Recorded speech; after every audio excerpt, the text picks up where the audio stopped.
ओम अज्ञानतिमिरन्धस्य ज्ञानाञ्जनशलाखया चक्षुरुन्मीलितं येन तस्मै श्रीगुरुवे नमः।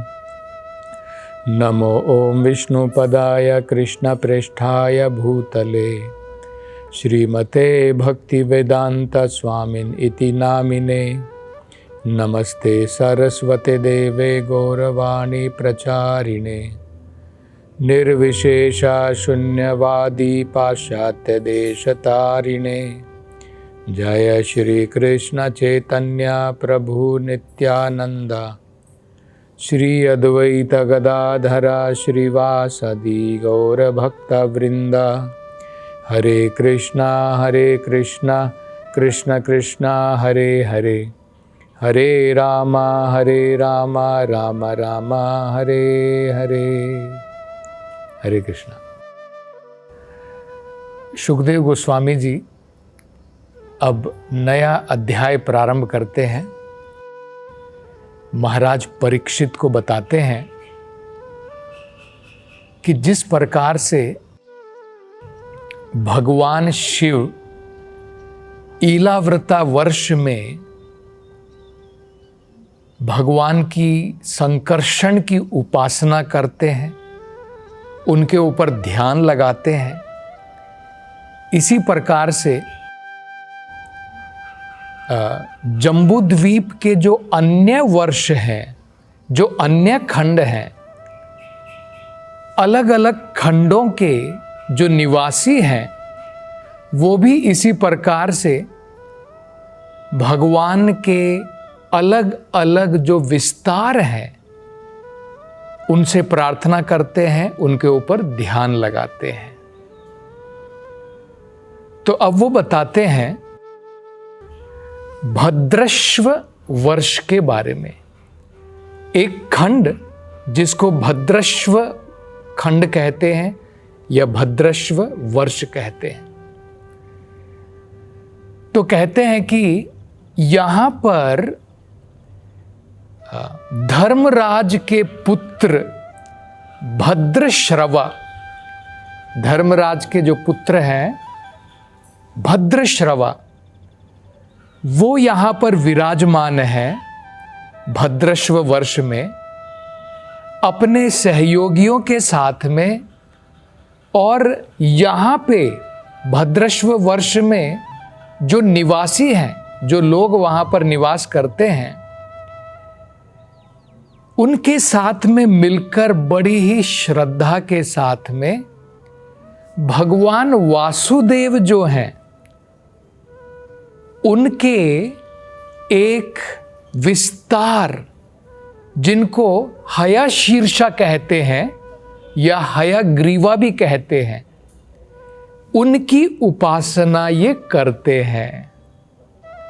हयशीर्षा या हयग्रीवा जो है वो धर्म के संरक्षक बताए जाते हैं, धर्म के संरक्षक। तो अपनी प्रार्थना में देखिए वो क्या कहते हैं, बड़ी सुंदर प्रार्थना है। वो कहते हैं ओम नमो भगवते धर्माय आत्मविशोधनाय नमः इति। जैसे हमने ये प्रार्थना सुनी है ना, भागवतम कैसे प्रारंभ होती है, ओम नमो भगवते वासुदेवाय। इसी प्रकार से इस खंड के लोग जो हैं ये भगवान से कैसे प्रार्थना करते हैं, भगवान हयशीर्षा या हयग्रीवा से। तो अपनी प्रार्थना में कहते हैं ओम नमो भगवते धर्माय। भगवान हयशीर्षा या भगवान हयग्रीवा जो हैं धर्म के रक्षक हैं, धर्म के पालक हैं, धर्म के स्रोत हैं, उन्हीं के द्वारा धर्म आता है। तो सबसे पहले तो अपना प्रणाम करते हुए उनके विषय में ऐसा कहते हैं और कहते हैं आत्मविशोधनाय नमः इति। जो भगवान का ये अंश है हयग्रीवा के रूप में, उनकी प्रार्थना करने से आत्मविशोधनाय, हमारा अस्तित्व, हमारी आत्मा, हमारा मन, सब कुछ शुद्ध हो जाएगा। विशोधनाय का मतलब होता है शुद्ध हो जाना, अपवित्र से पवित्र हो जाना। तो ये वो कहते हैं। तो ये बड़ा महत्वपूर्ण विषय है समझना। हम बद्ध आत्मा जो इस भौतिक संसार में आए हैं, हम किस लिए आए हैं यहाँ पर? हम अशुद्ध होकर के आए हैं। सबसे पहले हमको ये समझना है, भगवान हय शीर्षा या हयग्रीव जिनको कहते हैं, उनकी उपासना करने से हम शुद्ध हो जाएंगे। लेकिन सबसे पहले तो हमको ये समझना है कि हम अशुद्ध हैं। हम भौतिक संसार में अगर हैं तो हम शुद्ध नहीं हैं, हम अशुद्ध अवस्था में हैं, इसलिए हम भौतिक संसार में आए। ये वेदों में बताया है, चैतन्य चरितामृत में भी कहा गया है कि जब जीव भोग वांछा करे, जब वो भोग की इच्छा रखता है, मतलब भोग की इच्छा रखने का मतलब क्या है? अशुद्ध चेतना। जब हमारी चेतना भोग और विषयों में खो जाती है तो वो अशुद्ध हो जाती है। तो हम इस भोग विलास के कारण भौतिक संसार में भटकते हैं, एक योनि से दूसरी योनि, एक लोक से दूसरे लोक, एक ब्रह्मांड से दूसरे ब्रह्मांड, यहां पर हम भ्रमण करने में लगे हुए हैं। भगवान भगवद गीता में बताते हैं, ऐसे लोग वो भगवान की शरण नहीं ग्रहण करते हैं आत्मशुद्धि करने के लिए। यहां पर यहाँ के जो निवासी हैं उनको ये ज्ञान है कि अगर हम भगवान के आश्रय में जाएं, भगवान की उपासना करें, हम शुद्ध हो जाएंगे। विशोधनाया, उनको पता है, आत्म विशोधनाया। लेकिन हम लोग जो हैं, जो इस धरती के निवासी हैं, हम इतने भोग में लगे हुए हैं कि हमें ये ज्ञान नहीं है कि मुझे भगवान वासुदेव, उनकी उपासना करनी चाहिए, जिसके द्वारा मेरी आत्मा, मेरा मन शुद्ध हो जाए, मेरा अस्तित्व शुद्ध हो जाए। ये बहुत महत्वपूर्ण लक्ष्य होना चाहिए हमारे जीवन का। तो भगवद गीता में भगवान बताते हैं, ये मूर्ख लोग कहलाते हैं। नमाम प्रपद्यन्ते, भगवान कह रहे हैं ये लोग मेरी शरण में नहीं आते हैं। नमाम प्रपद्यन्ते मूढ़ा, मूढ़ा का मतलब है मूर्ख, नराधमा, जो व्यक्ति जिसने मनुष्य का जन्म लिया है लेकिन फिर भी सबसे नीच मनुष्य है, नरा अधमा, नरों में सबसे गिरा हुआ व्यक्ति, ऐसा व्यक्ति भगवान की शरण नहीं ग्रहण करता है। तो इससे पहले हमने भगवान ऋषभदेव की शिक्षाओं में हमने श्रवण किया था। भगवान ऋषभदेव ने अपने पुत्रों से क्या कहा था? बड़ी सुंदर प्रार्थना। जब वो भगवान से प्रार्थना कर रहे थे और जब वो शिक्षा दे रहे थे अपने पुत्रों को, तो अपने पुत्रों को शिक्षा देते समय उन्होंने ये कहा था, तपो दिव्यम पुत्र का, हे मेरे पुत्रों, ये जो तपस्या है ये दिव्य है। ऐसा क्यों है? वो कहते हैं इसके द्वारा हमारा अस्तित्व शुद्धयेत, हमारा अस्तित्व जो है शुद्ध हो जाता है। तो हमें ये ज्ञान रहना चाहिए कि अगर हम भगवान की भक्ति में थोड़ी तपस्या लेते हैं, इन तपस्याओं के द्वारा मेरा मन, मेरी आत्मा, मेरा अस्तित्व सब शुद्ध हो जाएगा। और उससे क्या फायदा होगा? ब्रह्म सौख्य तु अनंतम। भौतिक संसार का जो भोग है, यहां का जो आनंद है, वो नश्वर है। एक दिन उसकी शुरुआत होती है, एक दिन खत्म हो जाता है। लेकिन ये तपस्या करने से जब हमारा अस्तित्व शुद्ध हो जाएगा, हमें कौन सा सुख मिलेगा? ब्रह्मा सुख मिलेगा। अभी हम लोग कौन सा सुख भोग रहे हैं?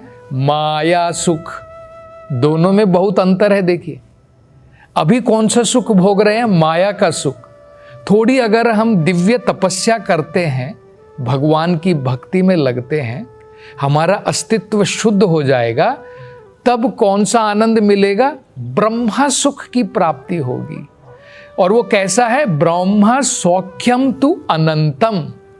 ब्रह्मा सुख जो है अनंत है, उसकी कोई शुरुआत नहीं है, उसका कोई अंत नहीं है। प्रहलाद महाराज भी बताते हैं, वो कहते हैं मूर्ख लोग जो हैं माया सुख के पीछे भाग रहे हैं। वो क्या कहते, देखिए, माया सुखाय भ्रम उद्धवतो विमूढ़ान। माया सुख के पीछे लोग जो हैं उद्धवतो भाग रहे हैं, धावतो उद्धवतो।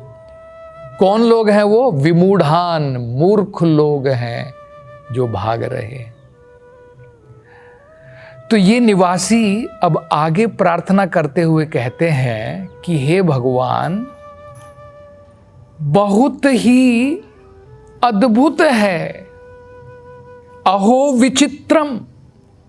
आपकी माया इतनी विचित्र है, इतनी अद्भुत है कि इस भौतिक संसार में लोगों को ये पता है, लोगों को ये दिखाई दे रहा है कि एक दिन मेरी मृत्यु आने वाली है। वो लोगों को मरता हुआ देखते भी हैं, अपने आस पड़ोस में, अपने सगे संबंधियों में, अपने परिवार में भी देखते हैं। लेकिन फिर भी इस मूर्ख को ये समझ में नहीं आता है कि मृत्यु के समय में जो भी मैं प्रयास करने में लगा हूँ भौतिक संसार में, उन प्रयासों के द्वारा जो भी मुझे प्राप्त होने वाला है, सब कुछ नष्ट हो जाएगा।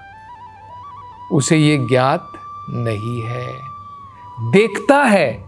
इसलिए भागवतम में क्या कहा है इस बारे में? पश्यन अपि न पश्यति। पश्यन अपि, देख रहा है, न पश्यति, फिर भी उसे रियलिटी दिखाई नहीं दे रही है, असलियत दिख नहीं रही है।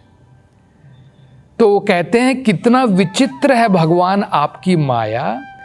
इसके भ्रम में फंस कर के लोग जो हैं, यहां तक कि अगर किसी का पिता, उसका स्वर्गवास हो जाता है, मतलब पिताजी गुजर जाते हैं, तो थोड़े दिन तो रोता धोता है, लेकिन कुछ समय के बाद में पिताजी के द्वारा जो दी गई संपत्ति है, जो पिताजी छोड़ करके गए हैं, उस संपत्ति का भोग करता है।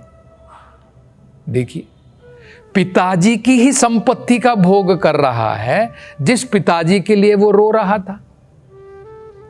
इसी प्रकार से वो कहते हैं भगवान आपकी माया इतनी विचित्र है कि कई बार पिताजी के रहते रहते पुत्र का देहांत हो जाता है, उनकी संतान जो है चली जाती है। वहाँ पे भी इसी प्रकार का कार्यक्रम होता है कि वहाँ पर भी पिताजी जो है शोक में डूब जाते हैं, लेकिन बाद में जो पुत्र की संपत्ति, अर्जित की हुई संपत्ति है, उसका प्रयोग करके वो भी अपना जीवन चलाते हैं। तो कहते हैं कि ये भगवान आपकी माया तो अत्यंत विचित्र है। अपनी अगली प्रार्थना में वो कहते हैं कि हे भगवान, यहां तक कि विपश्चिताः, जो लोग वेदों का पठन करते हैं और जिनको वेदों का ज्ञान भी है, कैसा ज्ञान है? अभी अनुभव नहीं हुआ है, अभी उनको साक्षात्कार नहीं हुआ है, लेकिन वेदों का ज्ञान उनको जरूर है। उनके अंदर में विवेक शक्ति भी आ गई है। वेदों का ज्ञान अर्पण करके उन्होंने जो ग्रहण किया है वेदों का ज्ञान, उसके द्वारा अब उनके पास विवेक शक्ति भी है। लेकिन भगवान, आपकी माया इतनी अद्भुत है, इतनी विचित्र है कि इस प्रकार का व्यक्ति भी जो आध्यात्मिकता में प्रगति कर चुका है, वो भी कई बार माया के चुंगल में भ्रमित हो जाता है, वो भी फंस जाता है। इसलिए भगवान, हम आपसे प्रार्थना कर रहे हैं, क्योंकि आपके चरणों का आश्रय ग्रहण किए बिना आपकी ये जो अद्भुत माया है, इससे छुटकारा पाना बहुत मुश्किल है। तो हम स्वयं देखते हैं, इससे पहले हमने कथा सुनी थी, भरत महाराज आध्यात्मिकता में प्रगति कर चुके थे, उनमें विवेक की शक्ति भी थी, लेकिन फिर भी थोड़ा सा उनका ध्यान हटा भगवान की भक्ति से, तुरंत माया ने पकड़ लिया। तो बड़ी सुंदर ये प्रार्थनाएं हैं। और अब ये क्या प्रार्थना करते हैं, इसकी चर्चा हम अगली कथा में करेंगे। हरे कृष्णा।